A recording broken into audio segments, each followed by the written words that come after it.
मेरा नाम सोनू कंवर, कक्षा 7 है। कलयुग समाज के अशुभ लक्षण।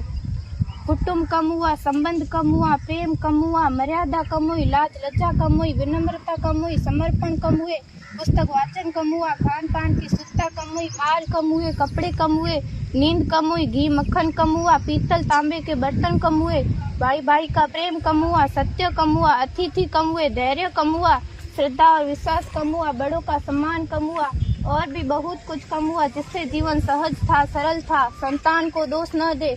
बालक या बालिका को इंग्लिश मीडियम में पढ़ाया, अंग्रेजी बोलना सिखाया, बर्थडे और मैरिज एनिवर्सरी जैसे जीवन के शुभ प्रसंगों को अंग्रेजी कल्चर्स के अनुसार जीना ही श्रेष्ठ माना।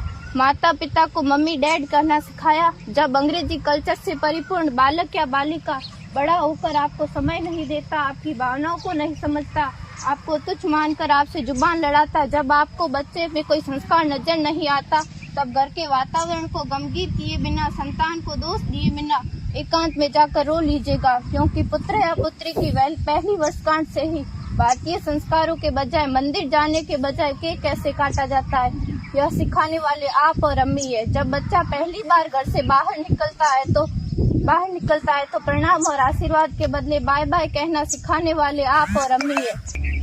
हम परीक्षा देने जाते समय इष्ट देव बड़ों के पैर छूने के बदले बेस्ट ऑफ लक कहकर परीक्षा भवन तक छोड़ने वाले आप और अम्मी है। बालक या बालिका के सफल होने पर घर में परिवार के साथ बैठकर खुशियां मनाने के बदले होटल में पार्टी मनाने की प्रथा को बढ़ावा देने वाले आप और अम्मी है। बालक या बालिका के विवाह के पश्चात कुल देवता देव दर्शन भेजने से पहले हनीमून के लिए फॉरेन टूरिस्ट स्पॉट भेजने की तैयारी करने वाले आप और अम्मी है। ऐसी कई ढेर सारी अंग्रेजी कल्चर्स को हमने जाने अनजाने स्वीकार कर दिया है।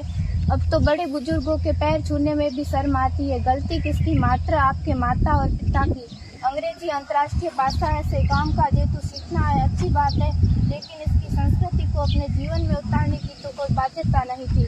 अपनी समृद्ध संस्कृति को त्याग कर नैतिक मूल्यों, मानवीय संवेदनाओं से रहित अन्य सभ्यताओं की जीवन शैली अपनाकर हमने क्या पाया? अवैध संबंध, टूटते रिश्ते, व्यसन युक्त धन, थके हारे मन, छल भरे रिश्ते, अनुशासनहीन संतानें, असुरक्षित समाज। एक बार विचार जरूर कीजिएगा कि संस्कारवान पीढ़ी क्यों आवश्यक है।